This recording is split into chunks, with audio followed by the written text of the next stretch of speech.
Hello and good morning. Ngayong araw ay maglalakad ako dito sa Candle Park dito sa Templesto. Yung Templesto ay malapit sa city.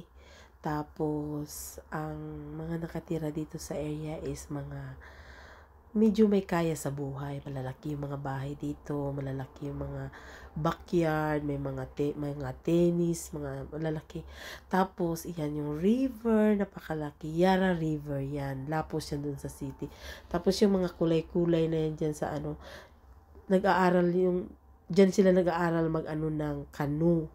So, dyan, nagpupunta yan sila pag weekend. So, at the moment, dahil medyo malamig pa at maaga, so wala pang gaanong tao. So, malaki yan, river, hanggang city yan. So, ang labas niyan, kasi diba sa city, malapit sa dagat, labas na yan dun sa dagat, papunta na yan. So, yan ang pinakamalaking river. Tapos, maganda yung park nila, malinis, maraming nagra-ride ng bike, maraming nagwo-walk ng aso kasi maganda rin sa aso kasi nakakapaglangoy din sila sa river.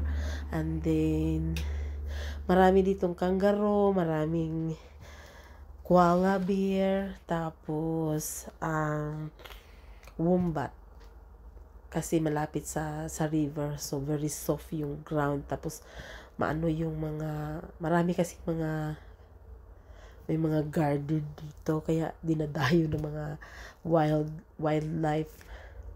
Tapos mga fox, mga ibon, ang ganda ng tunog ng mga ibon dito guys, super may enjoy mo ang walking kapag ganito ang nakikita mong tanawin sa paligid mo.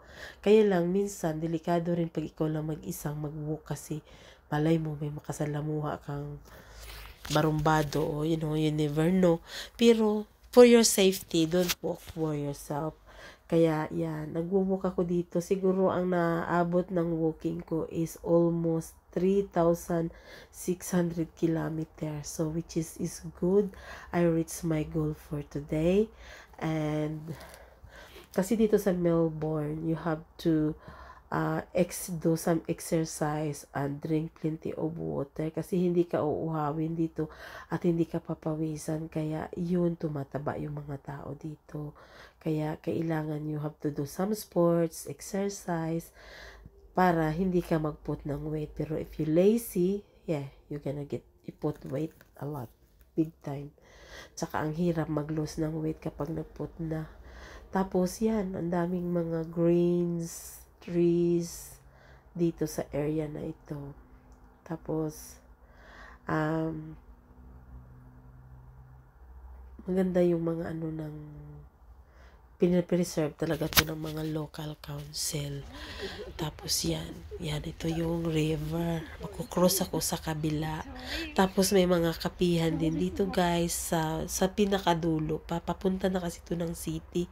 So pwede kayong, may mga cafe pag gusto nyo mag-ride ng bike, may mga cafe sa gilid-gilid ng river kasi may mga din sila dito, may mga restaurant kasi maraming dumadayo ng mga turista rin dito. Meron din mga dito sa area na to, kaya maraming nag-i-enjoy ditong mag-walking.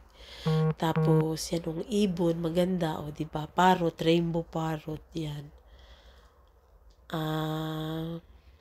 Parang nga yung tawag yan na parrot, basta rainbow parrot ang tingin ko dyan kasi may green, may orange, may blue. So yan, ang dami yan dito. Ang mahal kaya yan sa Pilipinas pag binili mo, libo yan, siguro mga 10,000 ang isa yan kasi nagsasalita yan pwede nyong matrain yan. Ang dami yan dito sa area na ito kasi magaganda ang mga kahoy kasi ngayong time, spring, nangingitlog yung mga ibon. So ito yung bridge, ang haba ng bridge, grabe malaki kasi malawak yung river. Kaya maganda yung na yan. Maganda rin pwede ka rin mag-ride ng bike dito sa na to. May bike track talaga dito. So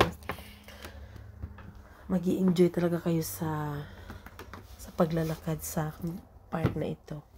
napakalawak. Tapos blue sky, look at that, reflect the trees, river, and the sky reflect.